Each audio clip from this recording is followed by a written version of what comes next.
So bank fixed deposits are low risk, okay, but they are also low returns. So what does that mean? If you don't want to take risks, okay, should you deposit only in low risk bank FDs? How many people invest in bank FDs? Yeah, how many people? Okay, so that's risk free. There is no risk in a bank FD. Sure. Sorry? Low risk. Low risk. Okay. Okay, good. So low risk of what? Not getting your money back. The risk is low. Any other risk? Any other risk you run? Inflation may be more. Sorry? Inflation may be more in comparison. Inflation may be more. Right? So let's take that same example that we took. Right? 5 lakhs we had. Suppose 5 lakhs is what you required for your child's education and you had already saved it. Okay? And what will you do with that money now? You need the money after 15 years, right? You need 21 lakhs after 15 years. But you already have the 5 lakhs. What will you do? You will play safe, right? And deposit it in a bank FD, right? Let's see what happens if you do that.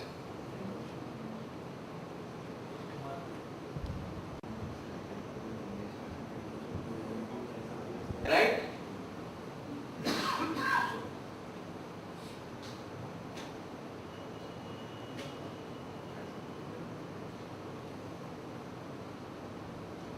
You had the 5 lakhs that you required. Now your bank FD is growing at say 9% less income tax and education we knew was growing at 10%. So here is what happens to your bank FD, right? You put in 5 lakhs, you will get 45,000 rupees as your interest in the first year, right? But then this mouse called tax comes in. Okay, it will eat away part of that interest. Effectively, you are left with 31,000 rupees.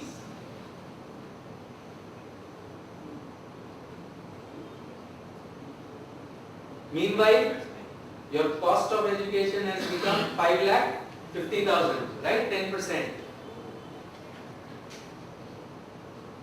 So here is how it happens. 531, 550 at the end of year 1.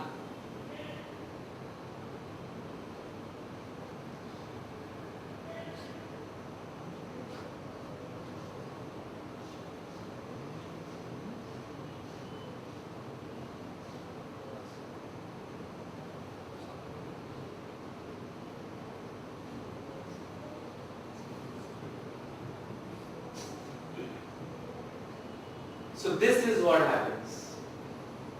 Because of the fact that inflation is much higher than the interest rate, so you have this monster cost. Here you have this mouse that's eating away at your returns. Okay, and you essentially, even though when you started, you had enough money for the goal that you had, because you invested it in a safe place, you now have only 60% of what you require. So what does that mean? What does that tell us? Person disagrees with that? I disagree. Sorry? I disagree. You disagree. Okay. For what? Suppose I have invested the same amount in a good mutual fund.